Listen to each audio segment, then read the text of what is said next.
नमस्कार दोस्तों, बहुत बहुत स्वागत है आपका सारांश आईसीएस के इस यूट्यूब प्लेटफॉर्म पर। आपको सामने दिखाई दे रहा है कि मैं मेंस 2020-21 की आंसर राइटिंग स्पेशल सीरीज में पहला टेस्ट आपसे डिस्कस करने वाला हूं आज। और उससे पहले मैं आपको कुछ इंफॉर्मेशन देना चाहता हूं। पहली इंफॉर्मेशन ये है कि सारांश आईसीएस का जो ऐप है वो प्ले स्टोर पर आ चुका है। आप इसे डाउनलोड कर सकते हैं। ऐप में आपको कुछ चीजें मिलेंगी जो मैं आपको बताना चाह रहा हूँ। पहली जो चीज मिलेगी आपको वो मिलेगी फ्री नोट्स और फ्री वीडियोस। अच्छा, यहाँ पर फ्री नोट्स और फ्री वीडियोस जो है आपको अवेलेबल रहेंगी। आप अभी ऐप डाउनलोड करके उनको चेक कर सकते हो कि क्या क्या चीज आपको फ्री मिल रही है। उसके अलावा मेंस आंसर राइटिंग की हमने टेस्ट सीरीज कंडक्ट कराई थी, जिसमें टॉपिक वाइज लगभग कितने टेस्ट हुए थे, 75 टेस्ट हुए थे। इनमें से 75 टेस्ट में से 10 टेस्ट जो है आपको डेमो के रूप में ऐप पर अवेलेबल है। इन्हें आप चेक कर सकते हो। इनमें से एक आपको मैं डिस्कस भी करवाऊंगा आज, ये कर सकते हैं। उसके अलावा आप अगर इस 75 पूरी टेस्ट सीरीज के मॉडल आंसर अगर प्राप्त करना चाहते हो, पूरे मॉडल आंसर आपको चाहिए, तो इसके लिए आपको मिनिमम चार्ज रखा गया है 49 रुपीज। इस 49 रुपीज से आप क्या कर सकते हो, पूरे के पूरे 75 टेस्ट के आंसर्स जो है प्राप्त कर सकते हो। और ये मेंस के पूरे पांचों के पांचों पेपर जो है शुरुआत के, उनको कवर करता है। अच्छा, उसके बाद एक और चीज आपके लिए हम लेकर आने वाले हैं, जो है प्री की टेस्ट सीरीज। क्योंकि आपको पता है कि भैया प्री की टेस्ट जो है कंपलसरी होते हैं, ताकि आप क्या कर सको, प्रैक्टिस कर सको। और 19 जून का जो है पेपर आपको देना है। और 19 जून का जब आप पेपर दोगे तो इसके लिए आपको ऑब्जेक्टिव्स लगाने की जरूरत है। और ऑब्जेक्टिव्स लगाने के लिए आपको प्री के टेस्ट जो है देना जरूरी है। तो प्री के टेस्ट सीरीज आपको बहुत ही कम दाम में हम लेकर आए हैं, क्योंकि होली का ऑफर चल रहा है। और आप ऐप पर जाकर इसे सर्च कर सकते हो। इसके डेमो टेस्ट भी आपको मिलेंगे कुछ दिनों में। आपको ये पूरी की पूरी टेस्ट सीरीज का शेड्यूल भी मैं आपको लेकर आऊंगा, और ये आपको मैं बता दूंगा यहीं पर। तो इससे अपन स्टार्ट कर सकते हैं। चलिए, आज हम आपके लिए पहले पहले टेस्ट पेपर का जो है शेड्यूल बता देता हूं कि पहला टेस्ट पेपर हमने कैसे रखा था। देखिए, ये जो पूरी टेस्ट सीरीज थी वो 499 की थी। चूंकि ये टेस्ट सीरीज हमने ऑफर में स्टार्ट की थी, इसलिए इसका जो प्राइस था वो 199 था। और अब आपको इसके अगर मॉडल आंसर चाहिए पूरे 75, तो 49 रुपीज में मिल जाएंगे। देखिए, चलिए, अब 75 डे का प्रोग्राम था। आपको टॉपिक वाइज टेस्ट मिले थे। डेली आंसर राइटिंग करवाई थी, डेली मॉडल आंसर मिले थे टॉपिक वाइज, और राइटिंग स्किल्स जो है सेशंस की डेवलपमेंट किए थे, और इसमें आपको राइटिंग स्किल भी सिखाई थी। और अधिक जानकारी अगर आपको प्राप्त करनी है तो आप इस नंबर पे कांटेक्ट कर सकते हैं और जानकारी प्राप्त कर सकते हैं। हमारी जूम क्लासेस भी चलती हैं। उसके अलावा यूट्यूब पर भी आपको बहुत सारे कंटेंट अवेलेबल है। आपने अगर प्लेलिस्ट चेक नहीं की हो तो पूरी प्लेलिस्ट चेक कर सकते हैं। चलिए, अब स्टार्ट करते हैं डिस्कशन बिना किसी टाइम वेस्ट के। और डिस्कशन में ऐसे हैंड रिटन है। अच्छा, मैंने आपको बताया था कि भैया जो टेस्ट पेपर है मेंस के, वो कैसे दिए गए थे। हमारे द्वारा 75 टेस्ट पेपर दिए गए थे, जिनमें 3 मार्कर थे। लगभग 10 3 मार्कर होते थे। अच्छा, उसके अलावा कितने, तो उसके अलावा 5 मार्कर कितने होते थे, तो 5 मार्कर होते थे 5, और 3 11 मार्कर हुआ करते थे। इस प्रकार से जो है फॉर्मेट दिया जाता था, और इसमें बच्चे जो है कंटेंट लिखकर भेजते थे, और हम इसके मॉडल आंसर लिखकर भेजते थे। और ये जो मॉडल आंसर है वो किस रूप में दिए जाते थे, हैंड रिटन रूप में दिए जाते थे। तो आप सबसे पहला क्वेश्चन यहाँ पे देख रहे हैं। पहले टेस्ट पेपर, यानी कि पहले टेस्ट पेपर पेपर 1 कि यूनिट 1 से संबंधित था। और यूनिट 1 से संबंधित होते हुए, क्योंकि आपको पता है कि एंशिएंट हिस्ट्री से रिलेटेड है, और यहाँ पर सारे के सारे क्वेश्चन तो कवर नहीं हो पाते, लेकिन आईएमपी क्वेश्चन जो पेपर में आने की संभावना है वो कवर किए गए थे। इनमें सबसे पहला क्वेश्चन आपके सामने है वेदांग। अच्छा, वेदांग को कैसे लिख सकते हैं, तो आपको कम से कम शब्द यूज करना है, सेंटेंस फॉर्मेटिंग नहीं करना है, और आपको 3 पॉइंट लिखने हैं, जिससे क्या हो सके, आपको 3 में से 3 नंबर मिल सके। तो इसमें पहला पॉइंट जो आप लिख सकते थे वो लिख सकते थे कि वेदों की सरलीकृत व्याख्या हेतु रचित। क्योंकि आपको पता है कि वेदांग क्या है, वेदों के ऐसे अंग हैं जिनको क्या किया गया है, सरलीकृत व्याख्या के लिए, वेदों की सरलीकृत व्याख्या के लिए रचित किया गया है। आपको पता है कि वेद जो है वेद जो है क्या है भैया, वेद संस्कृत भाषा में रचित है, और जब संस्कृत भाषा में रचित है तो सब लोग तो इनको समझ नहीं पाएंगे, सब लोग इन्हें जान नहीं पाएंगे। तो क्या किया गया, वेदांगों की रचना की गई, और वेदांग जो है वो वेदों की सरलीकृत व्याख्या करते हैं। और आपको इसके बारे में भी पता होगा, प्रीलिम्स में काफी बार पूछा जाता है कि वेदांगों की संख्या कितनी है, तो आपको बताना है 6 है। फिर उसके बाद इनके नाम बता देने हैं, 6 के 6। इस प्रकार से आपका वेदांग जो है 3 मार्कर में कंप्लीट हो जाएगा, और आपका 3 मार्कर जो है 3 में से 3 प्राप्त कर सकता है। एक बात और मैं आपको बता दूं दोस्तों, कि अगर आपने 3 मार्कर में 3 में से 3 अंक ले लिए तो आपको सबसे ज्यादा बेनिफिट होगा। क्यों? क्योंकि डिप्टी कलेक्टर बनने का रास्ता जो है वो 3 मार्कर से ही जाता है। चलिए अगला क्वेश्चन देखते हैं, और अगला क्वेश्चन आपके सामने है त्रिपिटक। त्रिपिटक आपको पता है भैया बौद्ध ग्रंथ है। अच्छा, बौद्ध ग्रंथ कैसे हैं? 3 पिटक है। अच्छा, पिटक का मतलब क्या होता है? पिटारा होता है ना। आपने देखा होगा पिटारा, बांस का पिटारा जो होता है, वैसे ही त्रिपिटक जो है इस शब्द का अर्थ है 3 पिटक, यानी कि 3 पिटारे। अच्छा, ये सर्वाधिक प्राचीन बौद्ध ग्रंथ है। पहला पॉइंट आपको क्या लिखना चाहिए, कभी भी अगर आप 3 मार्कर लिख रहे हो, 3 मार्कर लिखते टाइम पे आपको क्या करना चाहिए, सबसे पहला पॉइंट जो आपको लिखना चाहिए वो लिखना चाहिए सिंपल इंट्रोडक्शन। बिकॉज आपको मैं बता दूं एक चीज, ये आपको नोटिस करनी चाहिए। क्या नोटिस करनी चाहिए? कि मान लो आपसे किसी ने पूछा कि भैया आप कौन हो, या आपके बारे में जानकारी दो, तो आप सबसे पहला क्या चीज बताओगे? आप सबसे पहले अपना नाम ही बताओगे ना।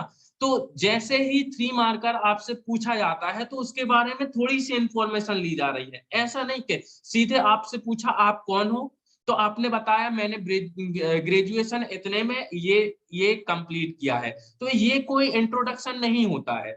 आपको सबसे पहली लाइन उसका सिंपल इंट्रोडक्शन देना चाहिए, चूंकि आपको पता है कि त्रिपिटक जो है बौद्ध ग्रंथ है और सर्वाधिक प्राचीन है, तो इससे सिंपल कोई इंट्रोडक्शन हो नहीं सकता है, और ये सबसे प्रभावी और अच्छा जो है पॉइंट होता है। अच्छा, उसके बाद अगर आपको लगता है कि भैया आपको भाषा याद है कि इनकी भाषा कौन सी है, क्योंकि आपको पता है बौद्ध धर्म में पाली भाषा के यूज किया है और जैन धर्म में प्राकृत भाषा के यूज किया है, तो आप इसकी भाषा को यही, क्योंकि जगह बची है पहली लाइन में, तो आप यहाँ पे से बता सकते हो। फिर उसके बाद आपको मैंने बताया ही था, त्रिपिटक में 3 से ही याद हो रहा है कि भैया 3 थे, तो आपको याद बता देना है कि ये कौन कौन से थे। अच्छा, आपको यहाँ पे 3 लाइन दी गई हैं। अब 3 लाइन दी गई हैं, तो उनमें से पहली लाइन तो आपने सिंपल इंट्रोडक्शन और भाषा में खर्च कर दी, उसके बाद 2 लाइन को आपको मैनेज करना है। तो आपने जो तीसरा पॉइंट बनाया वो संख्या का पॉइंट बनाया। कितने संख्या है? 3 संख्या है।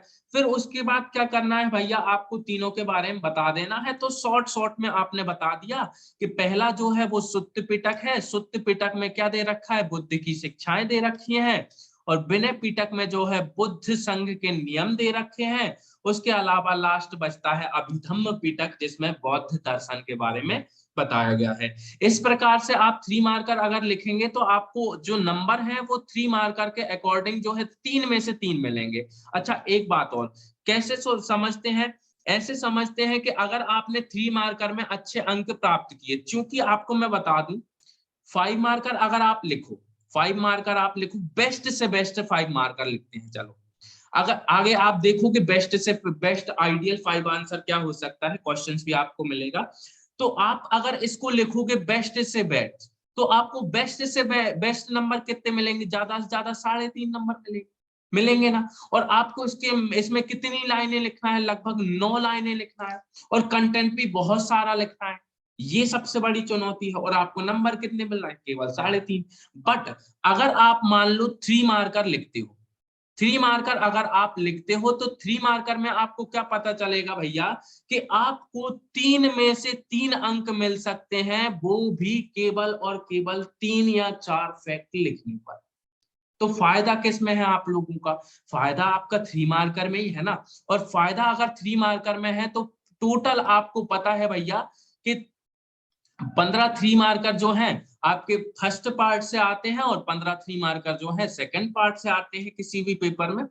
जीएस के जो फर्स्ट तीन पेपर उठा के देखें उनमें से। तो 15 3 मार्कर ये, 15 3 मार्कर ये, और ये 3 मार्कर अगर आप देखोगे तो भैया इनसे क्या हो जाता है, 90 नंबर का क्वेश्चन पेपर जो है कवर हो जाता है। और 90 में से अगर आप 3 मार्कर जो है सटीक लिखो, कुछ बनेंगे कुछ नहीं बनेंगे, तो आपको 90 में से जो है 70 नंबर अगर प्राप्त हो जाए तो सबसे अच्छी बात हो जाए। और डिप्टी कलेक्टर के लिए जो है आप लोग यही मेहनत कर सकते हैं एक्स्ट्रा, जो बाकी लोग नहीं करते। अगला क्वेश्चन है मगध। मगध में आप देखोगे कि 16 महाजनपदों में से सर्वाधिक शक्तिशाली जो महाजनपद था वो यही था। या फिर आप इसका सिंपल इंट्रोडक्शन अगर देना चाहो तो वो क्या दे सकते हो भैया, कि 16 महाजनपदों में से एक महाजनपद। ठीक है। अच्छा, इसके बाद आपको देखो कोई भी स्थान अगर आता है क्वेश्चन में, तो स्थान 3 मार्कर में अगर लिखने को आए तो सिंपल इंट्रोडक्शन लिखो। पहला पॉइंट तो यही रहना चाहिए मेरे अकॉर्डिंग। ठीक है। दूसरा क्या रहना चाहिए, उसके बाद अगर स्थान पूछा है तो उसकी स्थिति जरूर बताना चाहिए। किसी भी स्थान के बारे में दूसरा पॉइंट यही होना चाहिए कि उसकी स्थिति कहाँ थी। यदि आपको वर्तमान की स्थिति पता है तो वो बताइए, यदि आपको तत्कालीन स्थिति पता थी उस समय की तो वो बताइए। तो मैंने यहाँ पे वर्तमान वाली डिस्क्राइब की थी और उसमें बताया था कि विस्तार जो है इसका कहाँ था, पटना, गया और बिहार के अधिकांश क्षेत्रों में इसका विस्तार था। तो आपको पता होना चाहिए बिहार के आसपास का जो पटना गया वाला जो क्षेत्र था बिहार के भीतर, वो क्या कहलाता, मगध महाजनपद कहलाता था। अच्छा, इसकी राजधानी आपको बता देनी चाहिए। तीसरा पॉइंट, विशेष करके आप कुछ भी बता सकते हो इसमें, आप राजधानी बता सकते हो, गिरिब्रज प्रारंभिक राजधानी जो थी जिसे चेंज कर दिया गया था और राजगृह को राजधानी बना लिया गया था। फिर उसके बाद राजगृह को चेंज करके उदयन द्वारा जो है पाटलिपुत्र बना दी गई थी। तो इस प्रकार से आप लोग मेन फैक्ट लिख सकते हो। यदि आप ये नहीं लिखना चाहो तो आप शासक लिख सकते हो भैया, यहाँ पे कौन कौन से शासक थे, या फिर शासक वंश लिख सकते हो। जैसे आप हर्यक वंश शुरुआत का वंश लिख सकते हो, शिशुनाग वंश लिख सकते हो, है ना। ये शुरुआत के वंश जो है आप लिख सकते हो जिन्होंने मगध के विस्तार में महत्वपूर्ण भूमिका निभाई। चलिए अगला क्वेश्चन है हर्यक वंश। देखो मैं आपको बोल ही रहा था कि मगध महाजनपद का महत्वपूर्ण और शुरुआती वंश है। ठीक है। सबसे पहला वंश तो बृहदत्त वंश आपको देखने को मिलता है, लेकिन आपको हर्यक वंश जो है संस्थापक के रूप में नजर आता है और वास्तविकता में यही जो है इसका विस्तार करता है। चलिए, तो इसके बारे में अगर किसी वंश के बारे में पूछा जाए, जैसे आपसे एक क्वेश्चन पूछा गया था कण्व वंश। अगर आप लास्ट ईयर के पेपर्स उठाकर देखो मेंस के, तो एक क्वेश्चन आपसे कभी ना कभी 2018 में पूछा गया था मेंस में कि कण्व वंश के बारे में लिखिए। अच्छा, 3 नंबर में कण्व वंश लिखते तो सबसे पहले क्या लिखते, इसके लिए आपको मैं हर्यक वंश का एग्जांपल देता हूं। किसी भी वंश को अगर लिखने को आ जाए तो आप लिखिए सबसे पहले उसका संस्थापक। चूंकि वंश की शुरुआत ही संस्थापक के द्वारा होती है तो सबसे पहला इंट्रोडक्शन यही लिखना चाहिए, जो कौन था भैया, बिंबिसार था। अच्छा, इसकी राजधानी क्या थी, आप लोगों को सबको पता है, गिरिब्रज इसकी राजधानी थी। बाद में इसकी राजधानी इन्होंने चेंज करके राजगृह कर दी थी। अच्छा, अब आपको दूसरा जो है इसका सबसे प्रभावी जो है लाइन लिखनी पड़ेगी, और सबसे प्रभावी लाइन यही है कि मगध साम्राज्य का प्रथम प्रतिष्ठित राजवंश था। क्योंकि आपको पता है कि हर्यक वंश ही जो है मगध साम्राज्य का विस्तार करता है, और आपको पता भी है कि बिंबिसार की उपलब्धियां पिछली बार पेपर में पूछ ली गई थी 2019 के मेंस में। तो आपको बिंबिसार की उपलब्धियां पता है, तो आपको ये भी पता है कि हर्यक वंश की उपलब्धियां भी यही होंगी, क्योंकि आप उसमें बिंबिसार की उपलब्धियां, कालाशोक की उपलब्धियां, आप उसमें अजातशत्रु की उपलब्धियां और ये सारी उपलब्धियां तीनों शासकों की आप लिख सकते हो। तो ये हो जाएगा। अच्छा, मगध साम्राज्य का प्रथम प्रतिष्ठित राजवंश लिख दिया आपने, अगर आपको काल याद है तो वो भी लिख दिया आपने। फिर उसके बाद आप इसके बारे में विशेष लिखोगे, क्योंकि आप सब लोगों को पता है कि ये जो वंश है इसे पितृहंता वंश कहते हैं, और आप कमेंट करके बताइएगा कि इसे पितृहंता वंश क्यों कहते हैं। ठीक है। तब तक हम बढ़ते हैं अगले क्वेश्चन की ओर, और अगला क्वेश्चन जो है आपके सामने मैं प्रस्तुत कर रहा हूं। अगला क्वेश्चन है कलिंग युद्ध। अच्छा, ये अच्छा पॉइंट आया है कि कलिंग युद्ध या कोई भी युद्ध आ जाए, मान लो तराइन का युद्ध आ जाए या कोई भी युद्ध आ जाए, तो आपको कैसे लिखना चाहिए युद्ध। तो देखो, युद्ध के लिखने के 4 पॉइंट प्रमुख रूप से होते हैं। सब हेडिंग बहुत अच्छे से काम करना चाहिए आपको सब हेडिंग बनाने पर। अगर आप जितनी ज्यादा सब हेडिंग बनाओगे तो आपको एक उदाहरण बताता हूँ। चलिए मान लीजिए आप लोग बुक स्टोर पे गए और बुक स्टोर पे जाके आपने बोला कि भैया हमें ये बुक चाहिए, मान लीजिए आपने बोला इतिहास की बुक चाहिए। अब इतिहास की आप बुक खरीदने गए तो सबसे पहले आप क्या चेक करते हो? बुक का इंडेक्स चेक करते हो। तो इंडेक्स जो चेक करोगे उसके द्वारा क्या होता है भैया, आपको पता चल जाता है कि ये क्या चीज है। उसी प्रकार से मैं आपको बता देता हूं भैया कि कलिंग युद्ध या कोई भी आप सब हेडिंग बना के कोई भी युद्ध या कोई भी आंसर लिखते हो तो उससे क्या होगा, उससे ये होगा कि आपको सब हेडिंग जो है सामने वाले के लिए कंटेंट या फिर इंट्रोडक्शन या फिर आप बोलोगे इंडेक्स का काम करती है। और इंडेक्स का काम करती हैं तो उसको चेक करने में आसानी होती है, और सामने वाला जितना कॉपी चेक करने में कंफर्टेबल होगा, यकीन मानो उतने अच्छे क्वेश्चंस के जो है नंबर आपको मिल जाएंगे आंसर के। ठीक है, तो चलिए युद्ध अगर लिखते हैं तो पहला आपको युद्ध की तिथि लिखना जरूरी है। ठीक है, तो ये युद्ध की तिथि आप लोग लिख दो। पहला युद्ध की तिथि, युद्ध की तिथि। ठीक है, दूसरा आपको लिखना चाहिए युद्ध पक्ष, किस किस के बीच हो रहा है ये लिखना चाहिए। और तीसरा पॉइंट आपको लिखना चाहिए उस युद्ध का क्या परिणाम रहा वो। अच्छा, अगर चौथा पॉइंट आप लोग लिखना चाहोगे तो क्या लिखोगे? विशेष करके लिखोगे। जैसे कोई विशेष घटना उस युद्ध में हुई हो या फिर उस युद्ध के पश्चात हुई हो, तो ये विशेष घटना आप लोग जो है वो लिख सकते हो। अच्छा, इसी कारण आपने देखा कि भैया कलिंग युद्ध है, इसमें क्या लिखा है? युद्ध तिथि लिखी है 261 ईसा पूर्व, युद्ध पक्ष भी लिखा है अशोक जो कि मौर्य वंश के शासक थे, और उसके अलावा कलिंग संघ के बीच से हुआ था।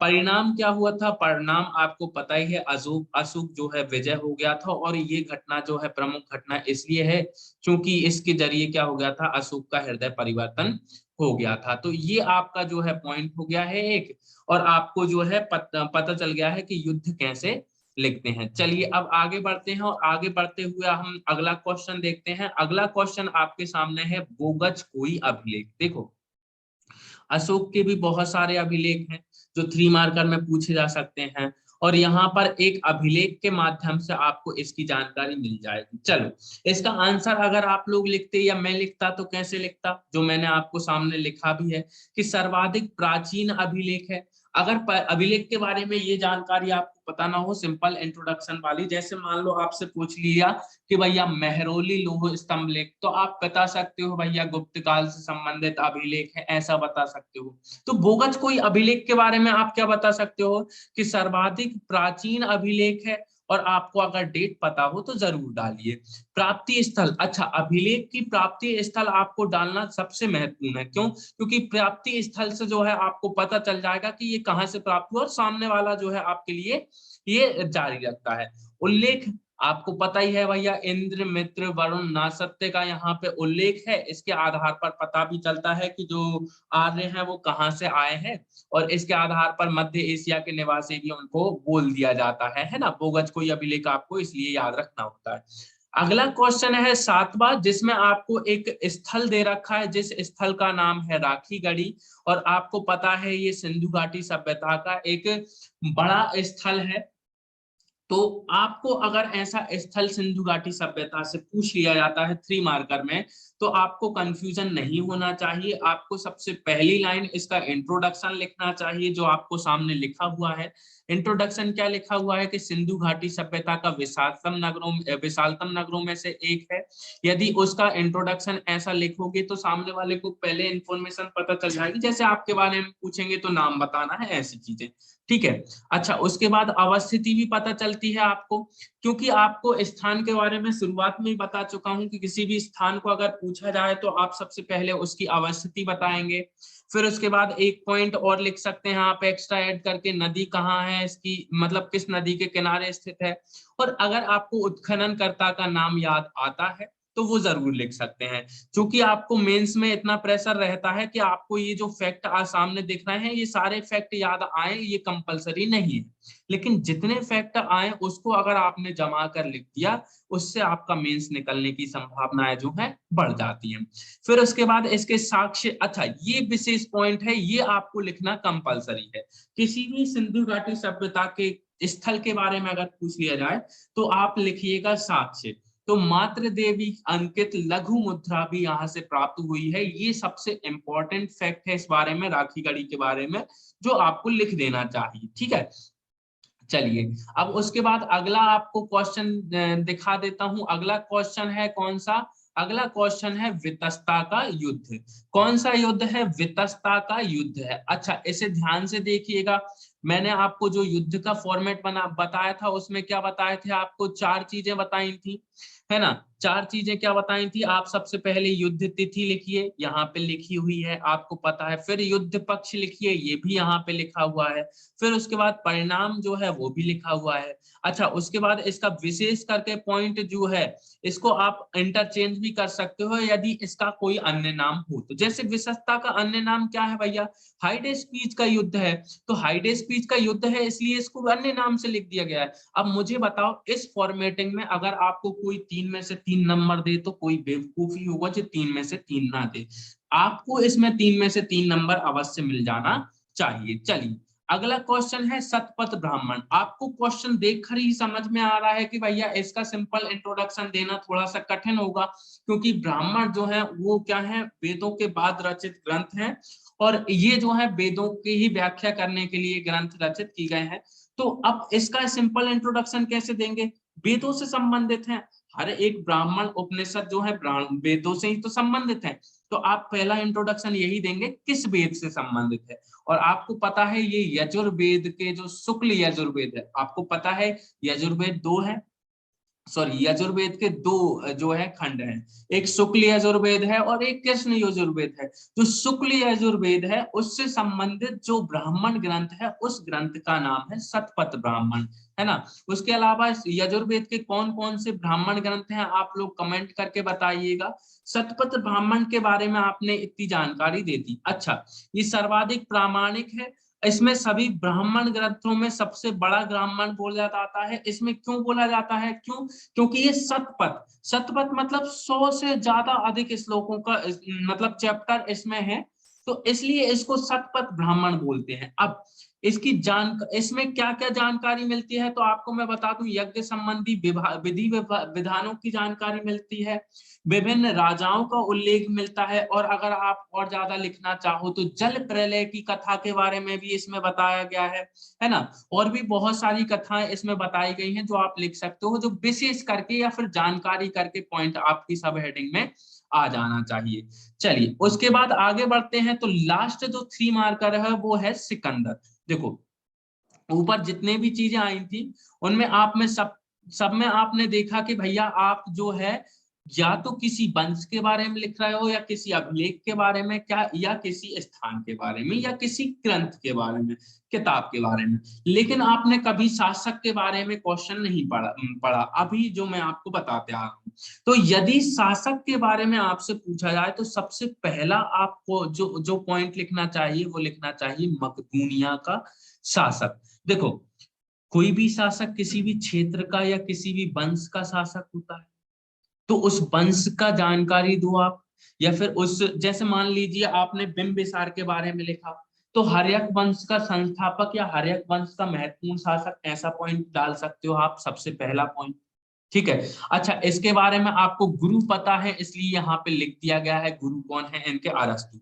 अच्छा सिकंदर क्या है? अपनी विश्व विजय के लिए प्रसिद्ध माना जाता है, क्योंकि महान सिकंदर इसको बोला ही इसलिए जाता है, अपनी विजय जो है इसने प्राप्त की वो सभी विजयों में जीता भी, और सिकंदर जो है विश्व विजय के लिए प्रसिद्ध है कि भैया इसने विश्व विजय का जो है अभियान चलाया था, भूमिबद्ध के नाम से जिसको जाना जाता है। अच्छा देखिए पोरस के विरुद्ध जो हाइटेस पीच का युद्ध हुआ था, जो आपको याद रखना होता है कि हाइडेस्पिस का युद्ध जो है इसके लिए इम्पोर्टेंट था, क्योंकि इसमें जो है इसको बहुत भारी नुकसान हुआ था, हालांकि ये बाद में जीत गया, इसलिए ये मेंशन कर देना चाहिए। और अच्छा, भारत में इसने कुछ नगर बसाए थे, ये लिख सकते हो, या इसके बारे में लिख सकते हो कि सिकंदर जो है इसके घोड़े का नाम क्या था। और आपको इसके सेनापति के बारे में लिखना चाहिए, सेल्यूकस निकेटर इनका सेनापति था, है ना, ऐसे सेनापति के बारे में लिख सकते हो। तो सिकंदर की जो भी जानकारी आपको प्राप्त हो वो लिख सकते हो आप। इस प्रकार से जो है आप लिख सकते हो और आपको 3 मार्कर कंप्लीट हो जाएंगे। ऐसे कोई भी 3 मार्कर अगर आप लिखते हो तो आपको जो है अच्छे नंबर मिलेंगे और आपको जो है काम में आएंगे। चलिए अब देखते हैं 5 मार्कर के बारे में। 5 मार्कर के बारे में सबसे पहला जो क्वेश्चन है वो है बौद्ध और जैन धर्म में अंतर। देखो मैं आपको बता देता हूं बौद्ध और जैन धर्म में अंतर। अंतर लिखने के 2 तरीके होते हैं मेनली 2 तरीके कौन से होते हैं। एक तो या तो आप आधार बनाकर अंतर लिखो या फिर बिना आधार बनाए अंतर लिखो। 2 तरीके से प्रभावी उत्तर लिख सकते हो।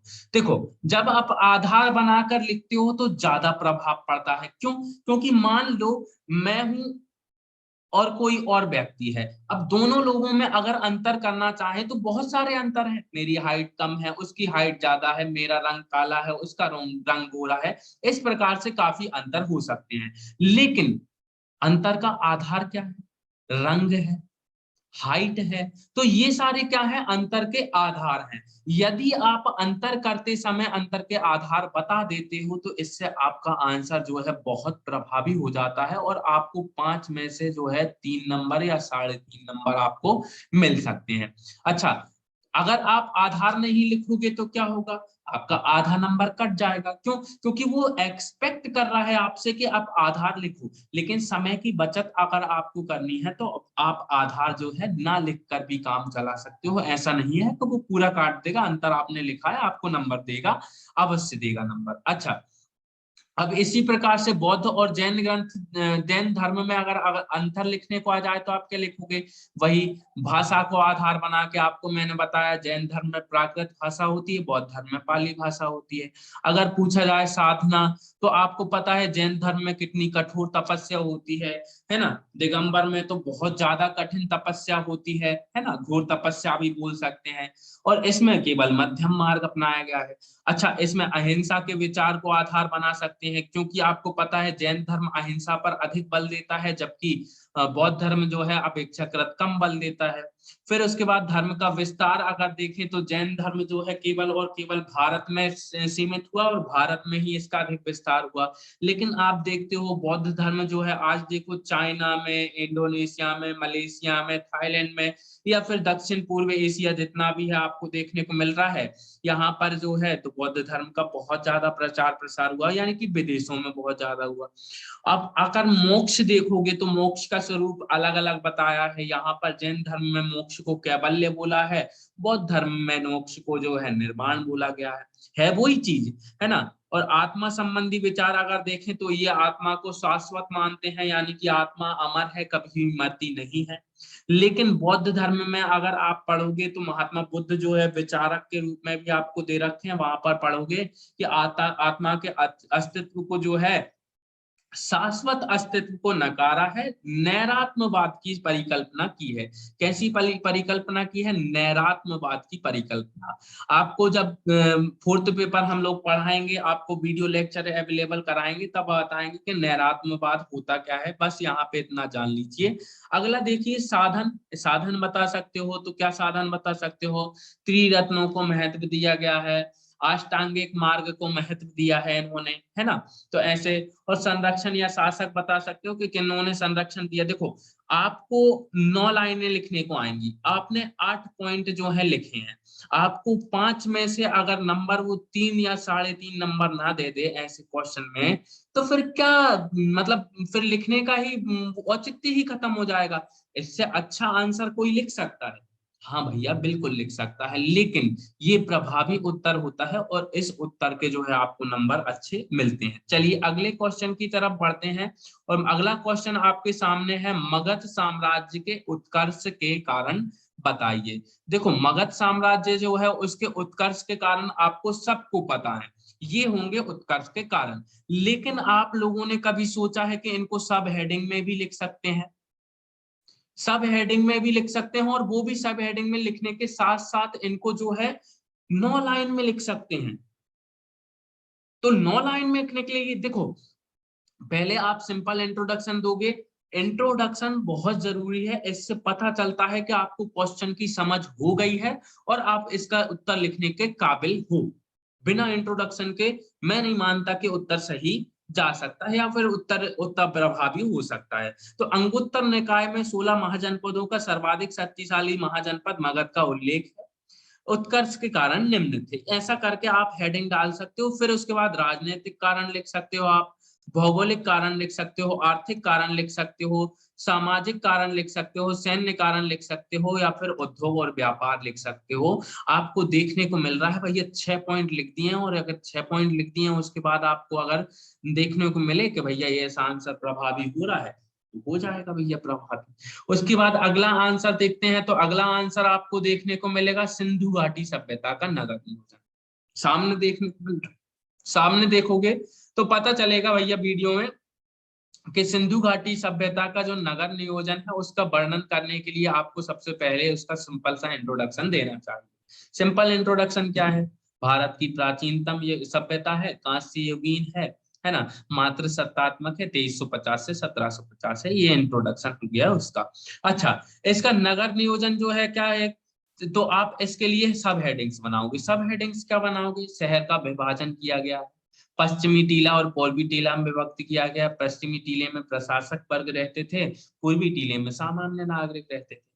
और अगर आप इसके बारे में और पॉइंट बनाओगे तो नगर विन्यास बनाओगे, सड़कें बनाओगे। देखो इसके बारे में सब पता है आपको, बस आपको जमाना आना चाहिए। भवन बनाओगे, दरवाजे बनाओगे, जल प्रबंधन बनाओगे, स्नानागार बनाओगे। तो इतनी सारी सब हेडिंग अगर आपने बना दी है और इनको अगर बॉक्स में बंद कर दिया है या अंडरलाइन कर दिया है, तो आप जो है अपना उत्तर देखो, देखने में इतना प्रभावी लग रहा है, चेक करने वाले को कितना मजा आएगा। और चेक करने वाले को अगर मजा आएगा तो यकीन मानिए वो नंबर भी मजेदार ही देगा। और निष्कर्षता आप लिख सकते हो कि वर्तमान प्रासंगिक स्मार्ट सिटी मिशन के रूप में ये प्रासंगिकता है। अच्छा, ये जो चित्रकारी है, ऐसी चित्रकारी हो गई, बीच में चित्रकारी हो गई, ये सारी चित्रकारी आपको एक आंसर राइटिंग फॉर्मेटिंग की जो है वीडियो अवेलेबल कराएंगे, उसमें आपको ये पूरी चित्रकारी करना सिखाएंगे भैया कहाँ कौन से फॉर्मेट में कैसी चित्रकारी आप लोग कर सकते हो। और इस चित्रकारी का भी कहीं ना कहीं असर देखने को मिलता है। हालांकि कम लाइन में चित्रकारी आप लोग सोच रहे होंगे कि संभव नहीं हो पाती है, परंतु देखिए 11 लाइन में भी चित्रकारी हो सकती है, और इसमें गागर में सागर भी भरा जा सकता है। देखो बौद्ध धर्म के प्रमुख सिद्धांत जो है आपसे पूछे जाएं तो देखिए सामने सिद्धांतों की जानकारी त्रिपिटक से सबसे ज्यादा मिलती है, जिसमें सुत्त पिटक, विनय पिटक और अभिधम्म पिटक। तो आप देखोगे प्रमुख सिद्धांत अगर पूछे जाए तो देखो बीच में गोला बना लिया और सारे सिद्धांत लिखिए। त्रिरत्न भी लिखा है यहाँ पे, देखो त्रिरत्न भी लिखा है, 4 आर्य सत्य भी लिख दिए, 10 शील सिद्धांत भी लिख दिया, क्षणिकवाद भी लिख दिया, अनीश्वरवाद भी लिख दिया, निर्माण भी लिख दिया, अष्टांगिक मार्ग भी लिख दिया, मध्यम मार्ग भी लिख दिया। तुम मुझे बताओ कि भैया कौन सा सिद्धांत छूट गया?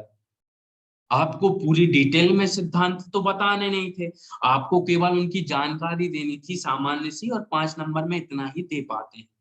यदि आपने इतनी जानकारी दे दी, एक भी सिद्धांत नहीं छोड़ा, तो आप यकीन मानिए कि इसमें इससे प्रभावी उत्तर जो है कुछ नहीं होगा। क्योंकि प्रभाविता यही है कि आप जो है आप सबसे ज्यादा डायमेंशन कवर करो।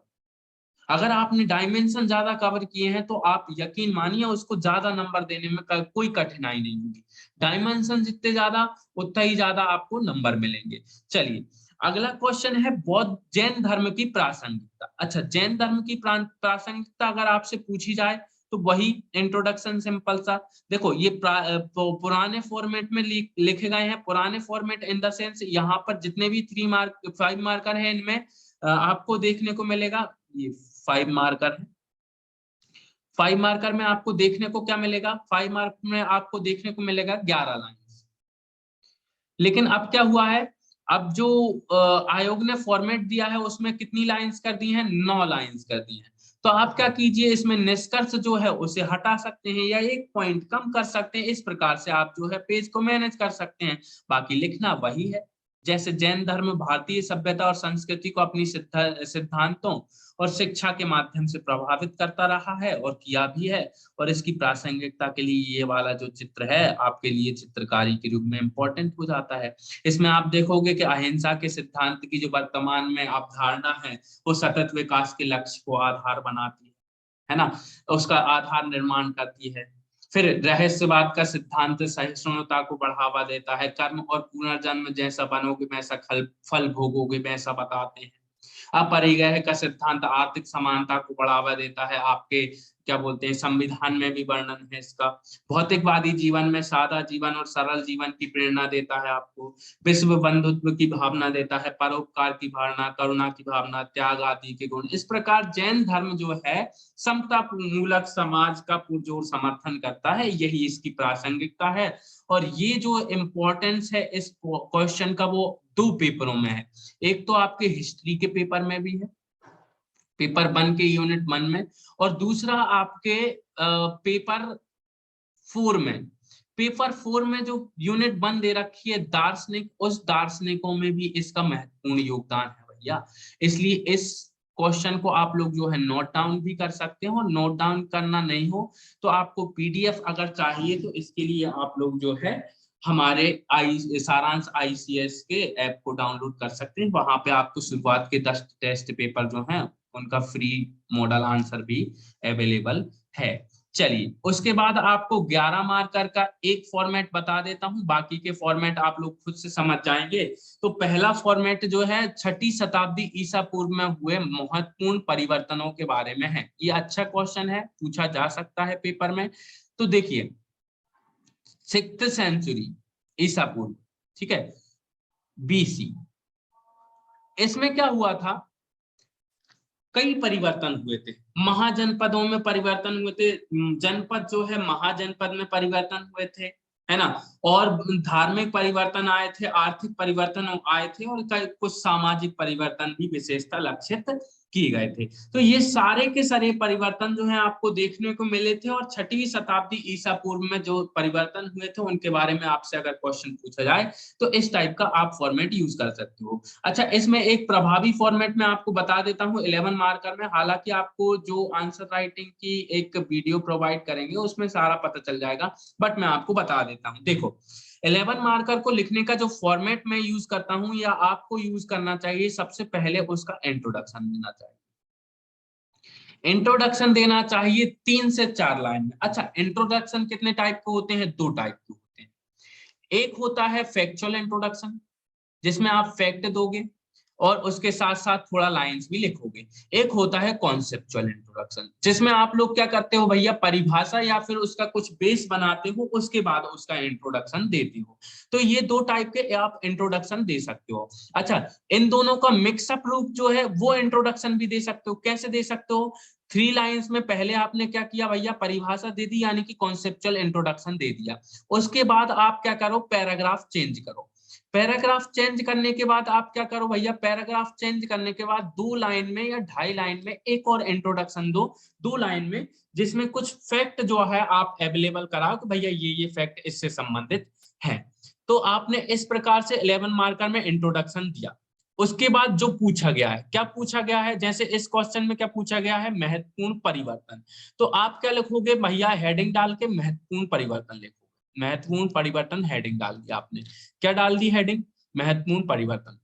जो इंट्रोडक्शन है उसके बाद एक लाइन छोड़ के आपने ये हेडिंग डाल दी। अच्छा, हेडिंग डालने के बाद आप करोगे क्या, आप उसके बाद ये करना, या तो आप माता का आशीर्वाद बनाना।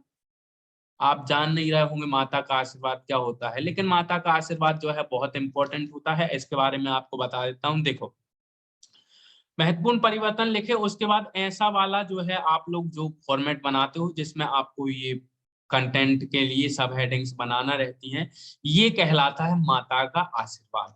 और ये माता का आशीर्वाद ऐसे बन सकता है, इसके अलावा ऐसे बना सकते हो आप, माता का आशीर्वाद ऐसे बना सकते हो। अगर आपके पास सब हेडिंग्स बहुत ज्यादा हो सकती हैं तो एक ऊपर वाली और एक ऐसी नीचे वाली, ये वाली सब हेडिंग्स का यूज कर सकते हो। इस टाइप से आप माता का आशीर्वाद बना सकते हो।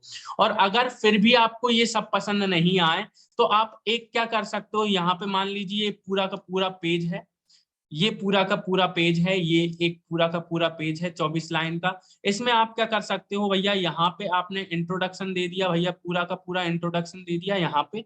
फिर उसके बाद एक बॉक्स बना सकते हो और इस बॉक्स में आप क्या लिख सकते हो भैया, यहाँ पे लिख सकते हो महत्वपूर्ण परिवर्तन। उसके बाद 1 2 3 4 ऐसे करके सब हेडिंग्स लिख सकते हो, आर्थिक परिवर्तन, राजनीतिक परिवर्तन, धार्मिक परिवर्तन, सामाजिक परिवर्तन। फिर उसके बाद यहाँ पे आप यूज करते हो आर्थिक परिवर्तन, है ना। तो इस प्रकार से आप डिटेल कर सकते हो। फिर उसके बाद दूसरा डिटेल कर सकते हो, तीसरा पॉइंट यहाँ से डिटेल कर सकते हो। तो ये एक फॉर्मेट हो सकता है। तो 11 मार्कर में ये 3 फॉर्मेट बहुत प्रभावी फॉर्मेट होते हैं और इनके उत्तर जो है आपको चेक करने वाले को प्रभावित करने में मदद करते हैं। चलिए अब इस आंसर को देख लें। इसमें इस प्रभावित करने के लिए एक माता के आशीर्वाद की अपेक्षा ये एक चौकोर सा रोम्बस बनाया गया है। इस रोम्बस के जरिए प्रभावित कर सकते हैं और राजनीतिक परिवर्तन, धार्मिक परिवर्तन, इनके बारे में बताया है। चलिए देखिए, सबसे पहले राजनीतिक परिवर्तन, आर्थिक परिवर्तन और धार्मिक और सामाजिक परिवर्तन। देखो, जब भी किसी पॉइंट को अगर आपको एलैबोरेट करना हो, एलैबोरेट मतलब उसकी डिटेल लिखना हो, तो डिटेल लिखने के लिए आपको बड़े बड़े सेंटेंस या बड़े बड़े पैराग्राफ लिखने की जरूरत नहीं है। आप क्या लिखो, टू द पॉइंट डिटेल लिखो। जैसे राजनीतिक परिवर्तन लिखना है तो जनपदों का महाजनपदों के रूप में उदय हो गया। अब इसमें हो गया लिखा है क्या, हो गया था लिखा है क्या? बिल्कुल नहीं लिखा है, क्योंकि ये जो लास्ट के 3 शब्द है ये क्या करते हैं, इस पूरे के पूरे सेंटेंस को कंप्लीट करते हैं। बट आपको क्या करना है, इस सेंटेंस फॉर्मेटिंग से बचना है पूरे मेंस में। अगर आप इस सेंटेंस फॉर्मेटिंग से बचोगे तभी आपका उत्तर जो है प्रभावी हो पाएगा, क्योंकि टू द पॉइंट चेक करना है। सामने वाले को आपसे ज्यादा इंफॉर्मेशन है, आपको उससे ज्यादा इंफॉर्मेशन नहीं है, इसलिए ज्ञानी नहीं बनना है, फॉर्मेटिंग रखनी है। ठीक है, अगला पॉइंट है सत्ता के राजतंत्रात्मक स्वरूप सुदृढ़ हो गया था, है ना, क्योंकि आपको पता है मगध का उत्कर्ष हुआ था और राजतंत्र प्रभावी हो गया था।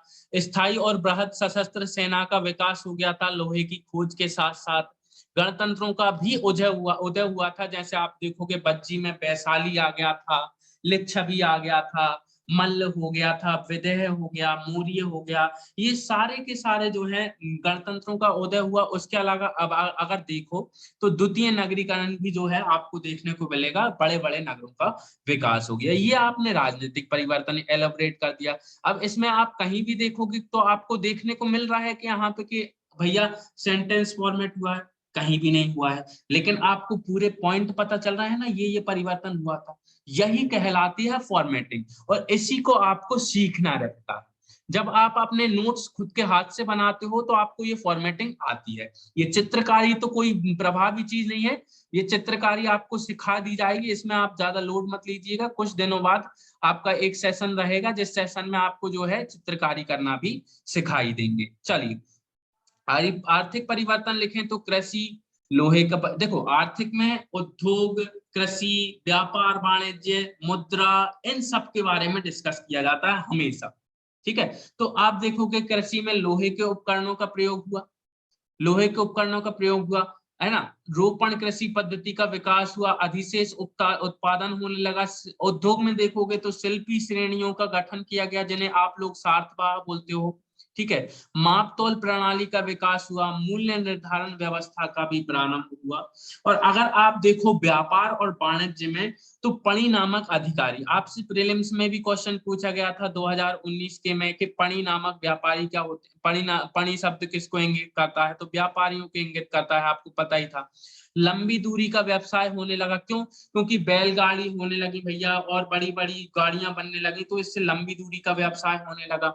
उसके अलावा बाह्य और आंतरिक व्यापार का विस्तार भी हुआ। अच्छा, मुद्रा कौन सी प्रचलित थी, तो चांदी और तांबे की मुद्रा जो है प्रचलित होने लगी। तो आपको इसके बारे में पता होना चाहिए। सोने की मुद्रा इस टाइम पे प्रचलित नहीं थी, इस बारे में आपको ध्यान रखना होगा, नहीं तो पता चले कि चलो धूल में लठ देते हैं, आज सोने की मुद्रा भी चला ही देते हैं। तो सोने की मुद्रा बिल्कुल नहीं चलेगी यहाँ पे। सोने की मुद्रा कौन चलाएगा, आप लोग कमेंट करके बताइए, कौन शासक आएंगे जो सबसे पहले सोने की मुद्रा जारी करेंगे, और सोने की मुद्रा के सर्वाधिक जारी करने के जो प्रमाण है वो कहाँ से मिलते हैं, और कौन से वंश के द्वारा इसे जारी किया जाता है, ये भी आप लोग कमेंट करके बताइए।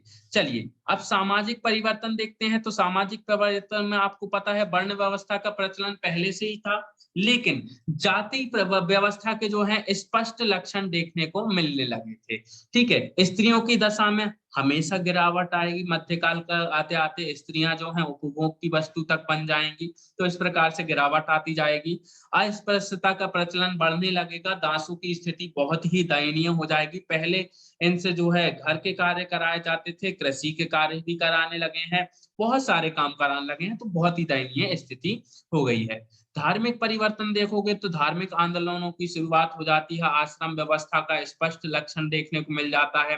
अच्छा, पहले 3 आश्रम बताए जाते हैं, फिर उसके बाद जवालोपनिषद आता है जिसमें 4 आश्रमों का उल्लेख कर दिया जाता है। इस प्रकार से आश्रमों का और पुरुषार्थों का भी उल्लेख मिलता है, 16 संस्कारों का महत्व जो है बढ़ जाता है।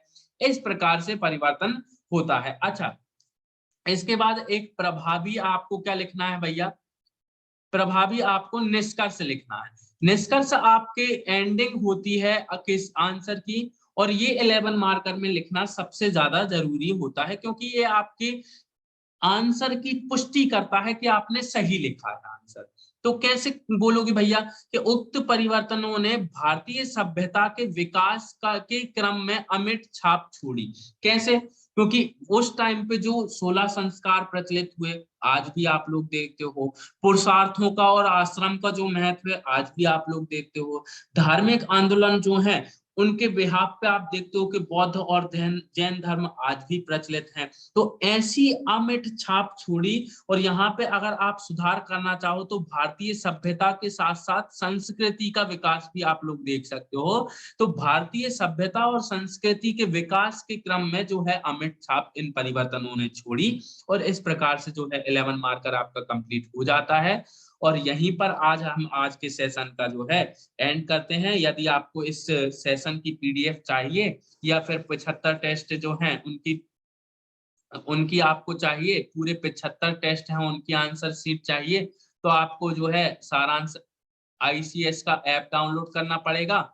और सारांश आईसीएस का जब आप ऐप डाउनलोड करोगे तो आप उसमें स्टडी मटेरियल में जाओगे, और स्टडी मटेरियल में जब आप जाओगे तो आपको देखने को मिलेगा वहां पे टेस्ट सीरीज या फिर मेंस टेस्ट पेपर। तो वहां पे आपको 10 टेस्ट पेपर फ्री है, और अगर आपको पूरे 75 चाहिए तो 49 रुपीज में अवेलेबल है, आप उन्हें खरीद सकते हैं। अच्छा, इसके अलावा अगर आपको वीडियो पसंद आई हो तो लाइक कीजिए, अगर नहीं पसंद आई हो तो डिसलाइक भी कीजिए, लेकिन कमेंट करके जरूर बताइए कि कहाँ सुधार करना चाहिए।